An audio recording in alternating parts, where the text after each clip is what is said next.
For guys from ordinary families, if you don't have any backing or connections, it's best to start dating early and get married as soon as possible.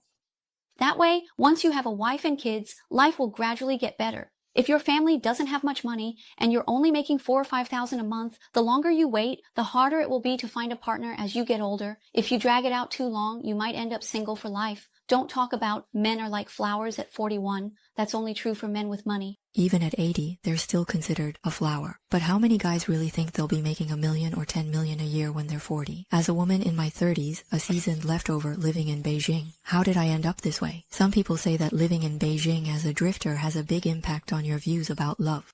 To many, I'm seen as someone with high standards but low abilities, too picky for the good ones, unwilling to settle, and unable to see myself clearly. But honestly, I don't even qualify as someone with high standards and low abilities. I simply have no desire to look for a partner or get married. I haven't even had the thought. It's really hard for me to go in that direction. Does anyone else feel the same? Some people, when they're young and know nothing, not even themselves, end up making the most important decisions of their lives. Then, as they start to understand, they realize there's no way back. But I'm the kind of person who, if I don't understand, I just won't choose at all. Some say marriage is about passing things on, not just your genes, but also love and hope. They say if you don't marry and have children, your heart has nowhere to belong. Others say marriage is about filial piety, that among all forms of unfilial behavior, not having descendants is worst. Some say marriage and having children are like gambling. If you win, everyone is happy. If you lose, you accept the consequences. Grandma Wang says marriage is like when you're thirsty and someone hands you a sip of water. When you're sick, there's someone by your side, holding your hand. I've never really thought about what marriage is supposed to be like. If I had to imagine it, I'd say maybe the ideal form of marriage doesn't exist, or it's extremely rare. Honestly, a high-quality woman of a certain age, with her own house, car, and career, really can choose not to get married. There's no need to come out and put up with grievances, and even less reason to say we matchmakers are manipulating you. Because you messaged us first from the back end, I didn't reach out to you. I've noticed many older women who come from matchmaking are in the wrong camp. As soon as they start talking, they introduce themselves as executives at some company or from a public institution, or say they graduated from an Ivy League school in the US and have a high income. In their words, they're always emphasizing how outstanding they are. But what's unfortunate, every time I tell a guy that I want to introduce him to a girl, the first thing he asks is, Teacher Sumu, how old is this girl? Do you have a photo? Send it to me. Let me take a look. Only after that do they ask about her education or job. So basically, no guy ever starts by asking, hey, does she have a house? Does she have a car? How much does she make a year? In other words, in the marriage and dating market, the supply and demand between men and women are completely mismatched. Yesterday, a 33-year-old woman with a U.S. master's degree, head of HR at a foreign company, earning about 600,000 yuan a year, was transferred to Shenzhen last year to lead South China. When she arrived, it felt like an interview. She said, I graduated from a top overseas university and now manage at a foreign company. My main job is to help managers lead teams and promote a second wave of entrepreneurial culture citywide. Anyway, it was just a long string of professional jargon that gave me a headache, so I quickly interrupted her. I said, Miss, what kind of person are you actually looking for? She replied, well, I can accept someone up to 5 years older, or 3 years younger than me, with at least a bachelor's degree, master's preferred, unmarried, and he must own a fully paid off apartment in Shenzhen, because I have my own place in Shanghai, and I've only been in Shenzhen for a year, so I haven't had time to buy one yet, but I do think, the status of Shenzhen probably isn't as high as Shanghai's, right? So I think a man should have at least 2 apartments in Shenzhen to be on par with me. As for income, it shouldn't be less than 800,000 yuan. He definitely needs to be more capable than I am. Otherwise, I won't feel that sense of admiration. Teacher Sumu, don't be fooled by the fact that I'm 33. My mindset is still that of a young girl, and I'm open to dating younger men. If the younger guy's conditions aren't as good as mine, that's fine, but he must be good looking, ambitious, and able to buy a house with a mortgage. Even if he's not as good as me right now, in the future, I need to see his potential for growth. Wow, hearing all that honestly made my scalp tingle. So I told the woman directly, I said, Miss, you're actually more suited to being single. Why force yourself to go through the matchmaking market and let people pick and choose you? Look, you have a house, a car, a career, and an annual salary of several 100,000 yuan. If you don't get married, your life is so carefree. But once you step into the marriage and dating market, you have to accept the labels that the market puts on you. Whether it's a high-quality guy with an annual salary of several 100,000 or a handsome younger man whose abilities are far below yours, none of them are likely to choose you. Isn't it more than enough for them to pick a woman in her 20s with a stable job, a bachelor's degree, and good looks? Then the woman argued, but I'm still outstanding enough. I'm not like those other women who have nothing. I'm ambitious. I'm highly capable at work. I have a high IQ. And most importantly, I'm not hypocritical. Look, all the requirements I've set, I can meet myself, unlike some women who don't have a house or a car but still dare to demand that from others. But I'm sorry, I can only be honest with you. In the marriage and dating market, a woman's value isn't measured by whether she has a house or a car. Once you're over 32, there are basically no high-quality men choosing you anymore. You might have to consider men who are divorced and not fully recovered, or those whose children live with their ex. And if you wait until you're 36 or 37, even those who are divorced and not fully recovered won't choose you anymore. You'll only be able to become someone's stepmother. And as for those young, ambitious, good-looking guys you want, or the successful middle-aged men, do you really think they'll like a career woman? Do you think they care how ambitious you are? Honestly, not necessarily. I've been a matchmaker for so long and have successfully matched hundreds of couples. From what I've observed, this type of man cares much more about whether a woman is gentle, pretty, and has a good figure. Only after those conditions are met do they start considering a woman's job, education, and family background. In fact, men are even more pragmatic than women. But obviously the woman wouldn't listen. She argued back, saying, "Ms. Sumu, it's impossible that all men are as shallow as you say. There must be men who appreciate my inner qualities. As a matchmaker, you don't need to put me down just for your reputation, right? Sigh. So I want everyone to help analyze this. Is there really a man out there who would like her? Honestly, if I had another chance, I definitely wouldn't wait until I couldn't even cook before getting married or looking for a marriage partner. I would definitely make sure to find a partner in my 20s. If you can get married, do it as soon as possible. Honestly, when you reach your 30s, you'll realize you don't even know how to talk to the opposite sex anymore. Whatever they say, you already know it all, and you don't even want to think too much about anything. You just feel..." Is there any sense of novelty? There really isn't. It's not like when you're in your 20s, when you're curious about everything because you haven't experienced it yet. Back then, you'd think something was really interesting, but in your 30s, you realize it's just like that, nothing special. I understand it all now. At this point, I find it really hard to find a suitable dream to pursue or something to learn. First of all, you need to be able to have conversations with someone who shares your perspective. If you have that, maybe nothing else really matters. But now, just finding someone with the same outlook, someone you can really talk to, that's incredibly difficult. After more than 30 years, your habits are firmly set. The knowledge you've gained, the things you've seen, and the people you've met, everyone's experiences are so different. So during this process, the gap in personal growth also becomes very significant. That's why, after entering society, the longer time goes on, the harder it really is to find someone to marry. Or you could say the harder it is to find a partner. Don't you think so? For example, who do women who have been single for 3 years end up marrying? A few years ago, I worked with a man, born in 1985.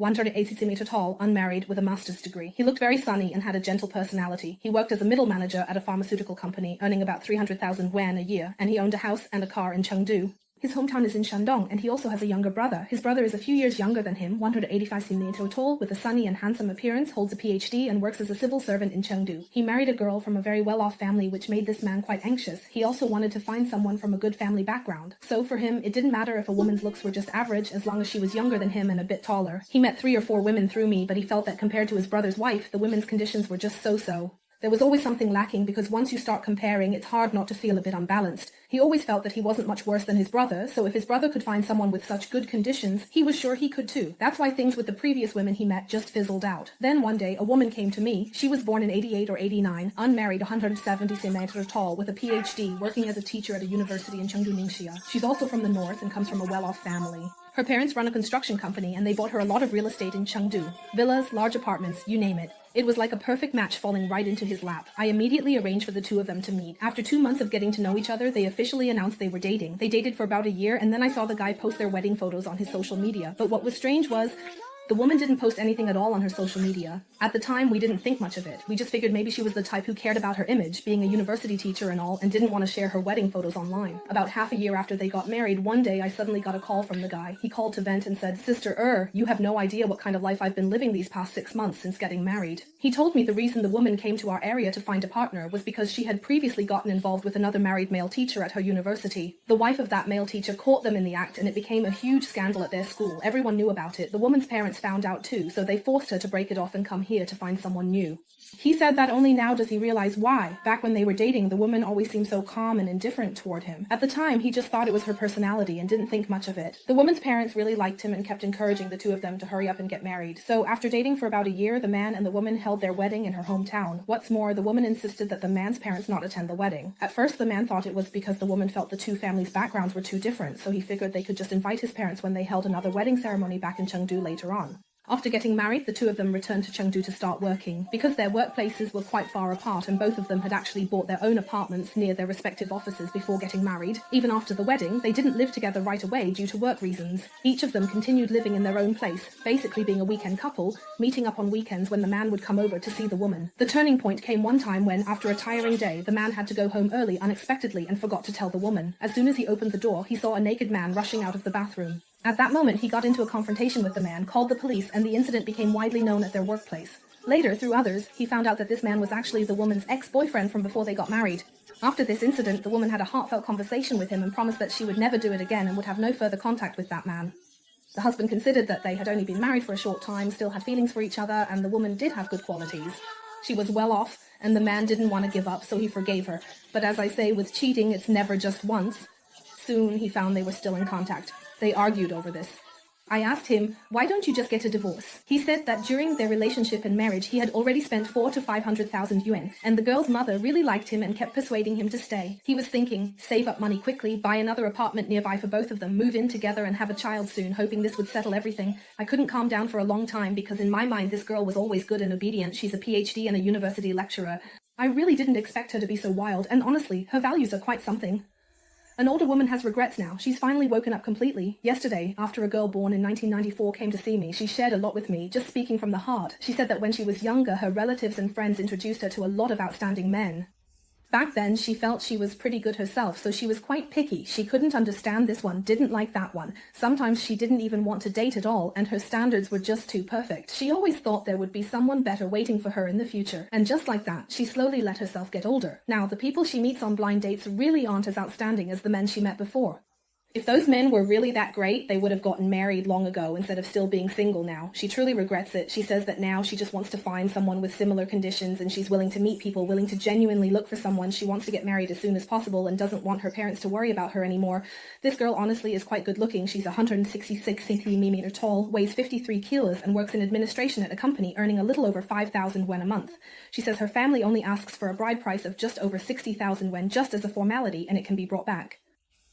For her hometown, any house is enough, not in the city. She wants to find a guy so they can work hard to buy a house. That's fine.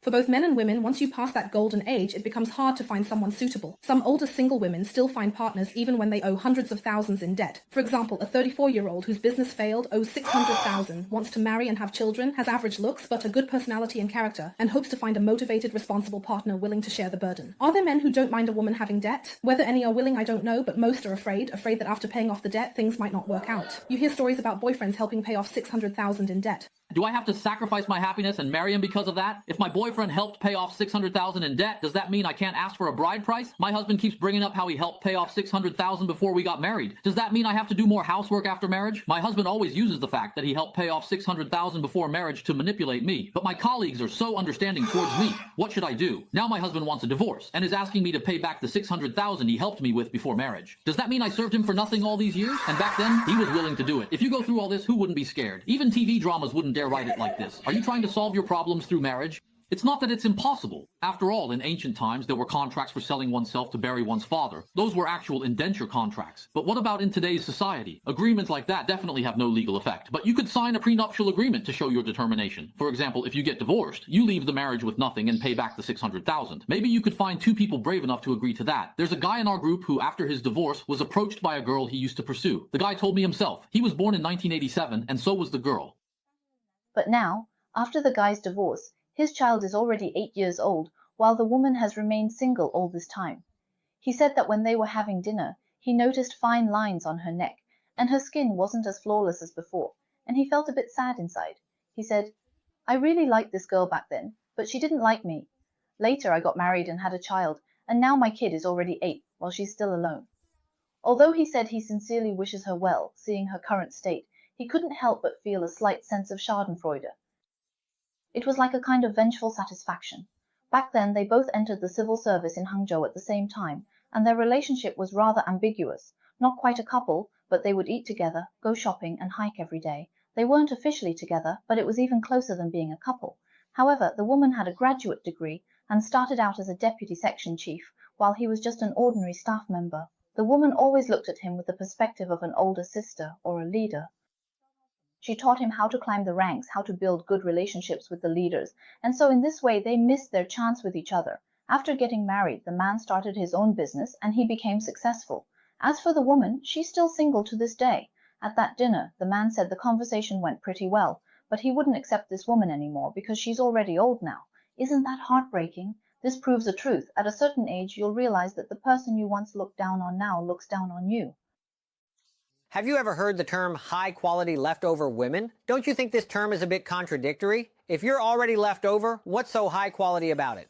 On the other hand, if you were truly high quality, you wouldn't be left over, right? For example, imagine a table full of dishes and there's just this one dish left that no one even wants to take home as leftovers. Why is that? Is it because this dish is so delicious that everyone can't bear to eat it? Is that possible? Of course not. It's left over because it doesn't taste good.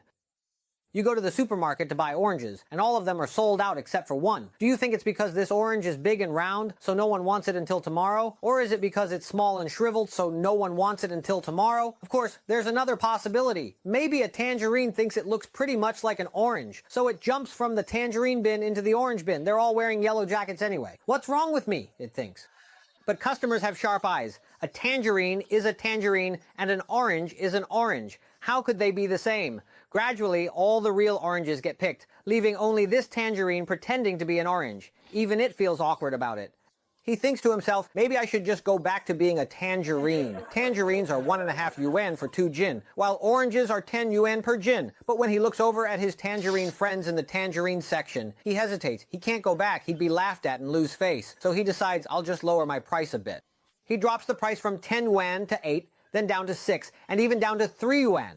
But still, no one buys. Everyone's just waiting for free samples. At this point, he thinks, I can't lower it any further. Tangerines are still 1.5 yuan, and I'm an orange. See, by now, he doesn't even know what he is anymore. No matter what, I can't be cheaper than a tangerine, right? But customers can tell at a glance exactly what you really are.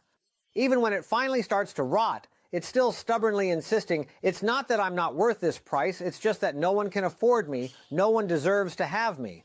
So do you think that tangerine will just rot there with no one wanting it?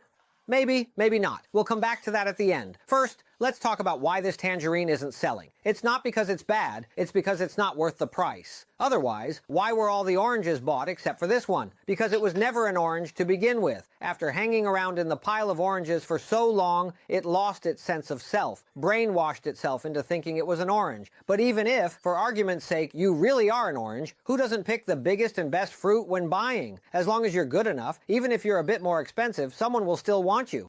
What's left are all the small and ugly ones. So at this point, can it lower its price? Of course not. It thinks that since it's the only one left, it's even more in demand now. But it forgets that if it sits there too long and doesn't sell, it'll just rot. No one can stay young forever, and there will always be fresh fruit coming into the market. Its price is bound to keep dropping. New customers will always pick the fresh ones. Compared to a fruit that's about to rot and refuses to lower its price, a fresh fruit at the same price is obviously a much better deal. If he honestly recognized himself for who he is, he wouldn't be left behind. Because from start to finish, the person who caused him to be left behind wasn't anyone else. It was himself. At this point, there are 3 possible outcomes. The first is to recognize your own value, stop dreaming, and cut your losses in time. Deal with what needs to be dealt with. The second outcome is to keep putting on a front, fooling yourself, listening to toxic positivity, and singing I'm a queen and similar things. One day, when she finally faces reality, it'll be too late. She'll already be stuck. The third outcome is waiting for someone even more clueless to come along. And honestly, that might actually happen. There are all kinds of people out there. Maybe someone really does want to eat a rotten fruit to cure their constipation. But here, I still want to remind all the male customers, don't be that clueless guy who pays a high price for a rotten fruit. Sure, your constipation might be cured, but what if you end up with diarrhea every day? Can you handle that? Oh dear.